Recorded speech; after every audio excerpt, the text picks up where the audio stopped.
Adventures in Time and Space. Transcribed in future tense.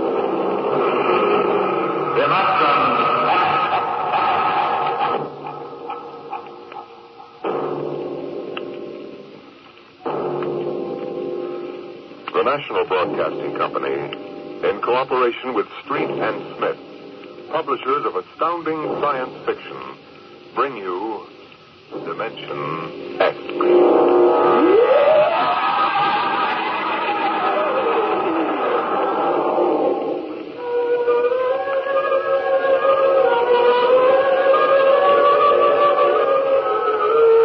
The rocket drove through space like a silver fish in an endless tank, with stars in black velocity swirling by. Inside her case, tiny, finite specks of humanity controlled the tremendous power that impelled her so relentlessly toward the other galaxies. Who were these men? What mad, fantastic need and desire had caused them to abandon Mother Earth and venture to the ends of the universe? Captain Hollis. What is it, Stone? Magnetic storm, dead ahead, sir. Any aperture? About 100-mile gap between elements, sir, but shifting rapidly. Switch on the radar screen. Let's have a look. Yes, sir. There are asteroids in it, Captain. I see that. Thank you, Stone. Sir? What? Any change in course? What for? The storm, sir. If I decide to change course, I'll issue the order. At the rate we're approaching, it'll be too late to issue an order. Mr. Stone, do I need to remind you who's master of this ship? Look, sir, there are 25 other lives to be considered besides your own. Those asteroid ships are our course. That's enough, Stone. It's not enough, Captain. Return to your post. Captain, for God's sake, don't be pig-headed about this. There's a magnetic storm dead ahead. Are you going to risk the lives of all of us just so you can hang your hat on some lousy interplanetary record? We know this means a lot to you. Sure, you can be fleet admiral if you beat those Asiatic ships to Venus. That's fine, but we value our lives. I happen to value my life just as much as any man aboard this craft, Mr. Stone. But I wasn't brought up to be a lily-livered dare-nothing. Now get back to your post, or I'll have you court-martialed. Well, Mr. Stone? Okay. Okay what, Mr. Stone? Okay, sir. Impudent young pig. Maybe he's right, Lewis. Well, you stick to being ship's doctor. You're good at that. I'll navigate this fish. Really, Captain. Only I'd hate to pile up on some little asteroid, especially when a simple thing like changing course. Simple thing? Do you know what a change in course would mean? The slightest deflection would throw us a million miles off at this speed. It'd take days to get back on the vector. By that time, one of the Asiatic ships would have landed on Venus and claimed the whole blasted planet. We're in a race, Charles. Well, suppose they did claim Venus. There's nothing but rocks and jungle anyway. It isn't that. It's the idea of someone beating us. You know, Lewis, I always get a little bit jittery when men are willing to die for symbols. You're a cynic. Maybe. Get Mollis. Get Mollis. Hollis, what is it, Lester? Captain, the radar tracking shows a foreign object dead ahead. What? Check your screen, sir. Good Lord, the whole blasted storm has shifted dead on. Engine room. Vision chamber. Fire up your starboard cyclotron. Aye, sir. You can't make it in time, Lewis. Listen to that radar bounce. Shut up. Now hear this. Now hear this. Condition red. Fasten your spacesuit. Forward cyclotron at capacity. Open the fission chamber. Emergency blast. Aye, sir. You see it off. You think we'll make it? We've got to make it. Suppose one of those asteroids decides to shift. Will you shut up? It doesn't sound good, Lewis. Another 5 seconds.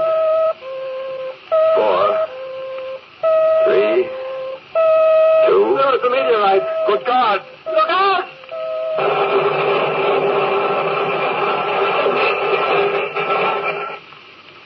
Hello? Hello, anyone? Can you hear me? I can see you floating out there. Can you hear me? For God's sake, answer if you can. I don't want to just float out here alone. Stone, is that you? Who is it? Captain Hollis.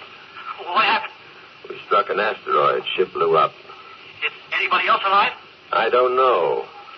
I can see some spacesuits floating in space not far from me, but I don't know if they're alive. Maybe they just don't hear us. Their radios are working, they do. Hello? Hello, somebody? Doc, is that you? Lewis? Yes. Thank God. Anybody else alive? Stone. Hello, Doctor. Oh. Are you all right? Okay so far. That's three of us, anyway. Lewis, Yes? we seem to be moving away from each other. Yeah, that's right.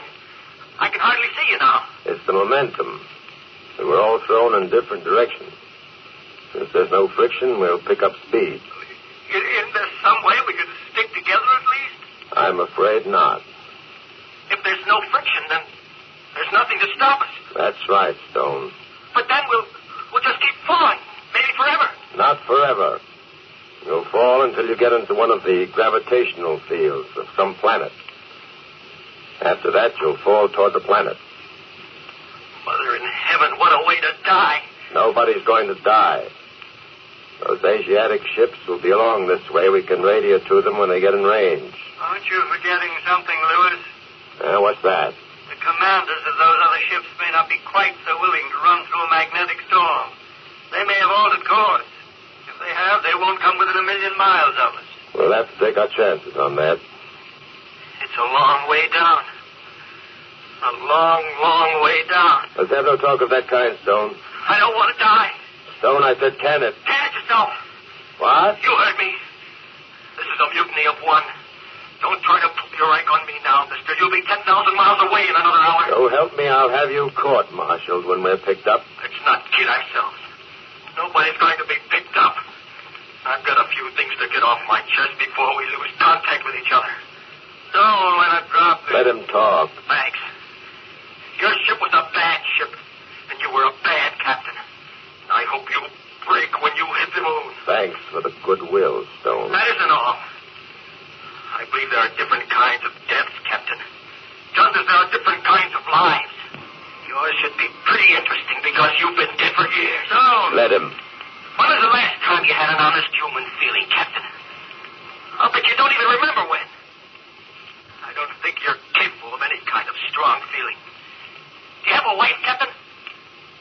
I'll bet she won't miss you one bit. Children? I have a son, little boy. Maybe he'll grow up to be a hero like his daddy. A tin hero with a piece of stone where other men have hearts. Are you quite finished? I've said it. Well, so long, Doc. So long. I'm headed for the sun. Somehow I don't like the idea of falling into the sun. I'm going to take a quicker way out. No, Stone, don't be a fool. I'm going to smash the faceplate on my helmet and let the oxygen escape. Stone, don't do it. We're going to be rescued. Stone. See you all in some other universe? God have mercy. He was headed for the sun. I can barely see him now. Looks like Mercury for me. How about you, Lewis? I'm headed for Earth. Funny, isn't it?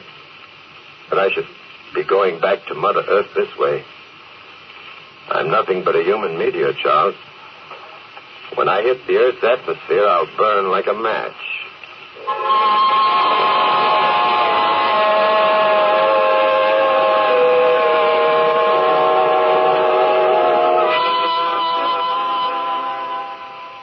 Charles. Charles, can you still hear me? I can hear you. It's getting fainter now. We must be several thousand miles apart. We should be able to talk for another 20 minutes or so at the speed we're falling away from each other. What are you thinking about, Lewis? I was thinking about Stone. What he said. Don't let it get you. You know, in a way, he was right. He was insane. The shock knocked him off balance. No. Each of us dies in a different way. Each of us has his own life to look back on. Huh? What's that? I don't know. It sounds like Lester. Hello? Hello, Lester. Can you hear us? so. It's possible that the sending unit of his radio is working, but the receiving unit is damaged. Singing good stuff to keep up his nerves.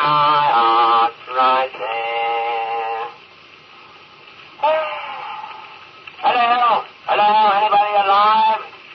This is engineer's mate, Harry Lester. Hello?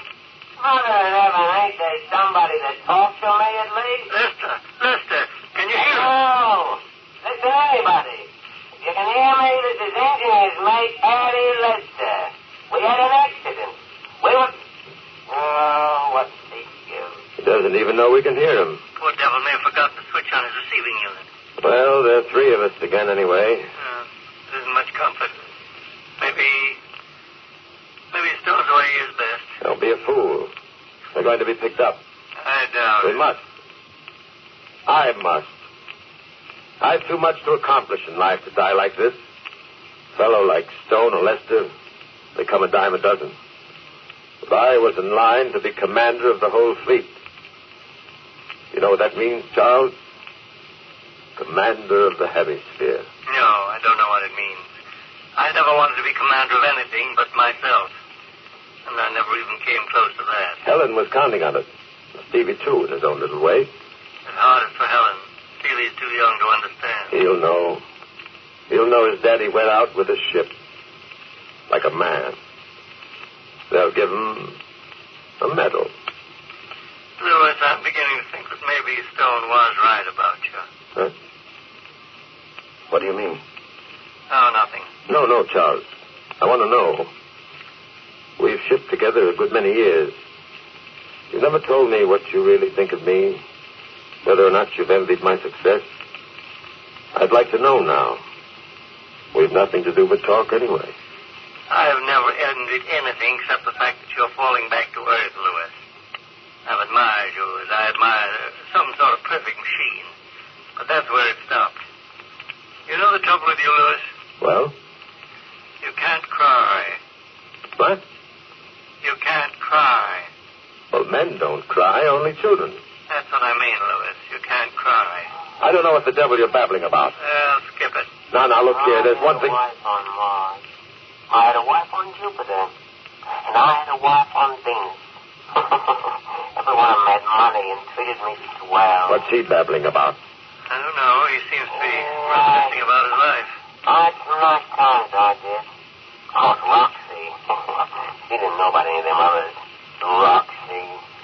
Married 15 years and she still looks like a schoolgirl. And there's a boy, too. I wonder what he's doing now. He likes his not in some mischief. I remember when I was a little boy. I said to him, I says, now, my son, take good care of your mom and don't get fresh with the girls. He'd slap me if he didn't wink at me and smile that winning smile of his and say, all right, Dad, take care you come back well. All in all, we miss you terrible much. Oh, well, Harry Lister, you can't complain. You've had the best of it and some to spare. Simple soul. Too simple. I envy him. Why? Because he has all that to hang on to. Women always write me. I ran from them. Always wanting them and jealous of men like Lester for having them. And jealous of him for being able to spend money without fear and for as much happiness as he could have in his own wild way. Haven't you ever wanted that? Don't be a fool. The difference between us and Lester is that he lives in the present. He gets into the experience of the moment. You and I, Louis, we live in the past and in the future, but never in the present. Could we change the subject? I thought you wanted to talk. Well, let's talk about something else. Charles? Charles? Charles, are you there? Charles, answer me! I just switched to my auxiliary battery. I'm sorry. Well, don't do that. Afraid to be alone? I've never been afraid of anything in my life, and you know it. I wonder. It's a long way back down. Why doesn't he shut up? Louis. What? Louis, I got myself into a meteor swarm. Some little asteroid. Meteors? I think it's that myrmidon cluster that goes out past Mars, then swings in towards Earth once every 5 years. I'm right in the middle of it now. It's like a big kaleidoscope. All kinds of colors and shapes and sizes. God, it's beautiful, all that metal. I'm going with them. They take me with them. Well, I'll be doggone. Remember when you were a kid, Louis? Held the kaleidoscope to your eye, gave it a twirl? That's what I'm part of now. Keep talking. I can barely hear you now. They're taking me off, Louis. Hold on. Charles! Charles, don't leave me alone like this! Charles! Charles!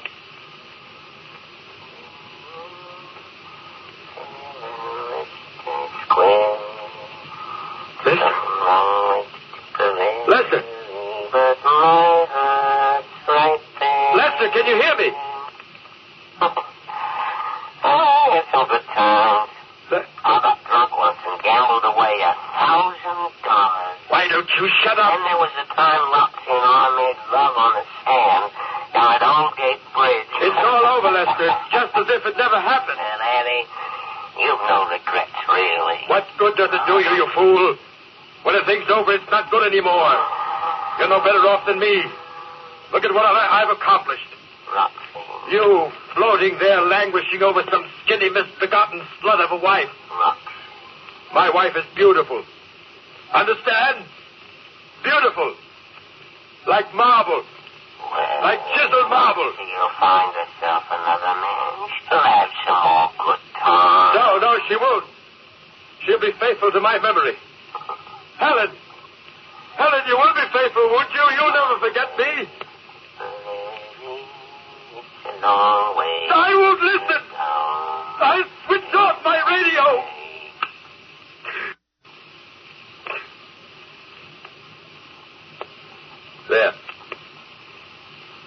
There, that's better. You're alone now, Captain Hollis. Alone with yourself. And your thoughts. And your memories. Going back to Earth like a human rocket. And remembering.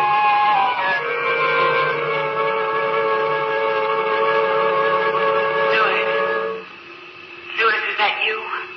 Yes, Helen, it's me. I missed you. Have you? Didn't you know? But I thought... we quarreled. Oh, I've forgotten about that. I had some trouble, Helen. We won't talk about it.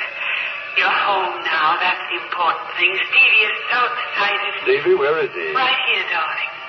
Stevie? Steve? Daddy! Hello, son. You're going to stay with us this time, aren't you, Daddy? You're going to stay home and we'll go fishing and play ball together, just like you promised. Well, Stevie... I'm collecting seashells, Dad. I've got a whole collection of all different colors. Would you like to see them? Yes, I would, son. I'll go up and get them. I've got them in my room. Don't go away, Dad. I'll be right back. I won't go away. He's, quite a little guy, isn't he? I'm glad you're finally getting together with him. What? What do you mean, Helen? You've always seemed so, well, detached from him. Steve is a sensitive little creature. All he ever wanted from you really was just a little affection and respect, Louis. Just a little respect for the things he felt and wanted. I've been a good father. Nobody can ever say I haven't been a good father. Certainly not you, not after what happened. Don't get defensive, Louis, please. I'm trying to bring us a little closer together. I've given him everything a boy should have. Toys, boxing gloves. I've taught him to hunt and take care of himself. Yes, you've done all those things. Well, then. It's just, well, sometimes when he's come to you, he feels so alone. All he wants is for you to put your arms around him and reassure him, that's all. He's going to be a man. I don't want him to be soft. What is it, Louis? What is there about being soft that you despise? Sissy's a soft. Christ was soft. Now, don't start that business again, will you? I'm trying to make you understand, please. I understand what you're trying to do. You're like all of them. They want to make you a woman. Like them. They want to drain you of your manhood so they can control you, manipulate you. You won't understand, will you? You won't trust me or anybody else, including yourself. Now you're talking belly wash again. Oh, let's not build that wall between us, Louis. Not this time. I had it all planned when you came back. We'd get out to the beach. Remember the spot where we used to swim? In the moonlight, you could see the water all luminous and green. And then we could have picnic supper there, just you and Stevie and me. Stevie could sleep on the blanket, and we could go for a swim. Maybe we could recapture it, Louis. It wasn't always like this. Maybe if we went back. I'm sorry, Helen. I'd like to, really.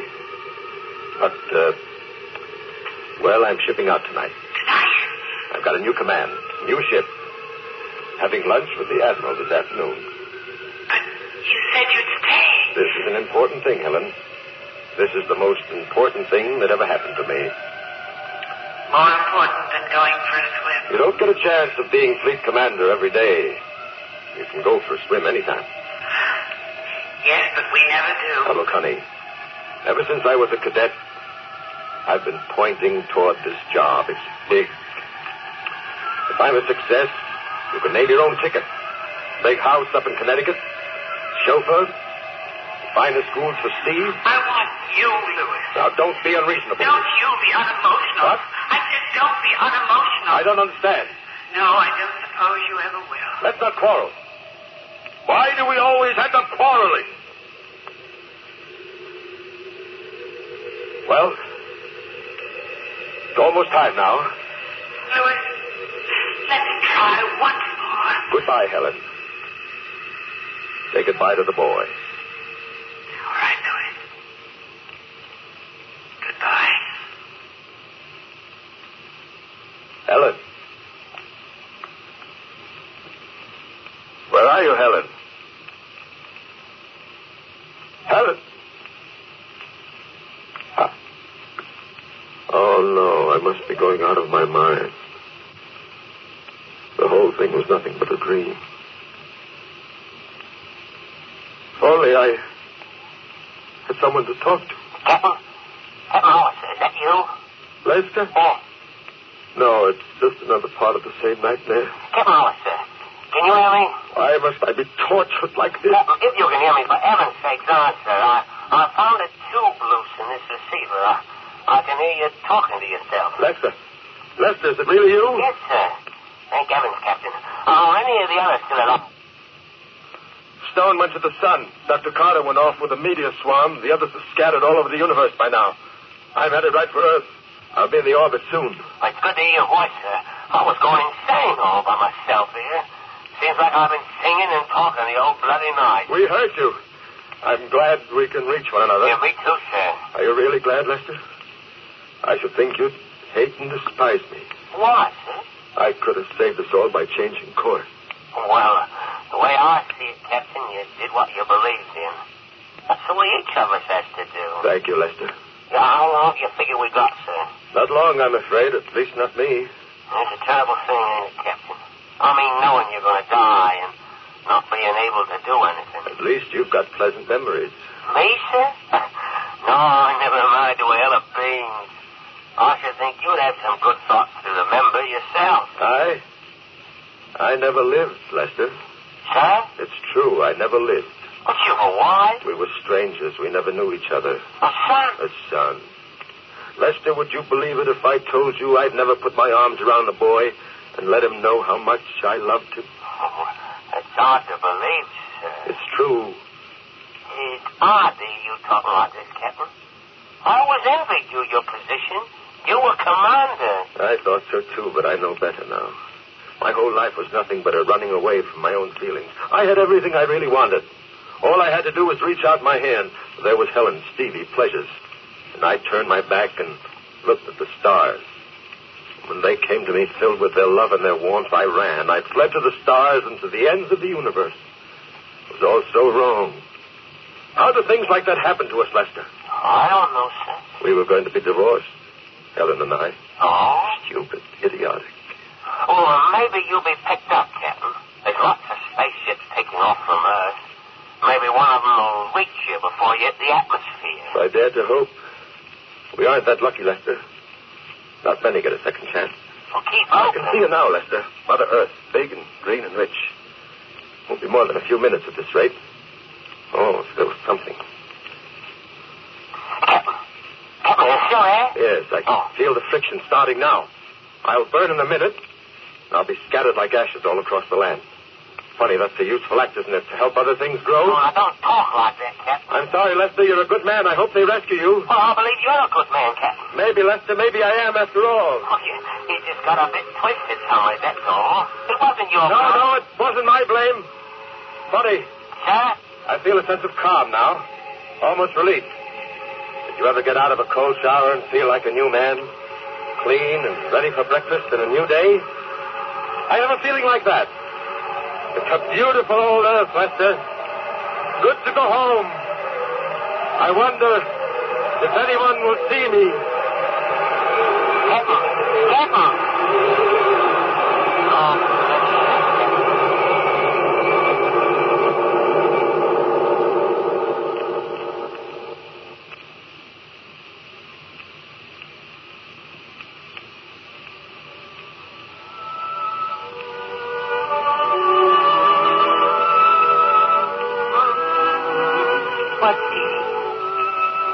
Down to the beach tonight?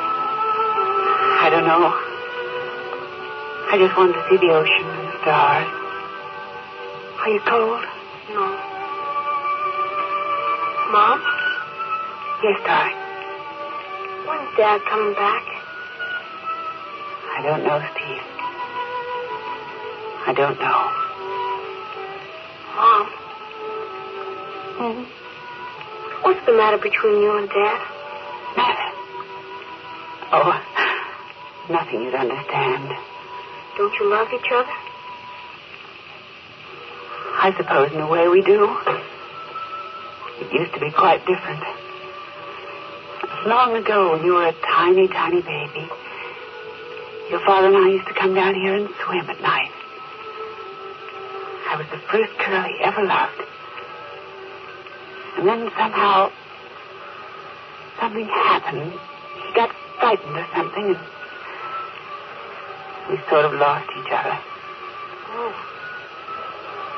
Come here, Steve. What's wrong, Mom? Oh, I just feel a little chill.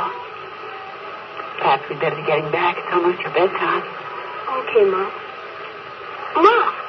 Look up there! A falling star! Yes, I see it. It fell right this way. Did you see it, Mom? A falling star! Make a wish, son. Make a wish.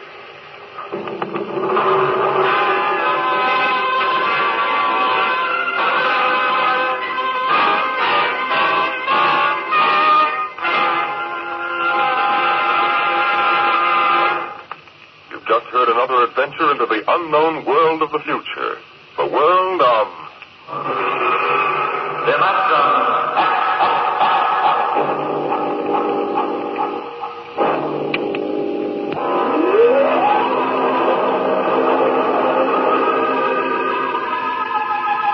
Dimension X is presented transcribed each week by the National Broadcasting Company in cooperation with Street & Smith, publishers of the magazine Astounding Science Fiction. Today, Dimension X has presented Kaleidoscope, written for radio by George Lefferts from the story by Ray Bradbury. Featured in the cast were Joe DeSantos as the captain, Leon Janney as Lester, and Joan Alexander as Helen. Your host was Norman Rose.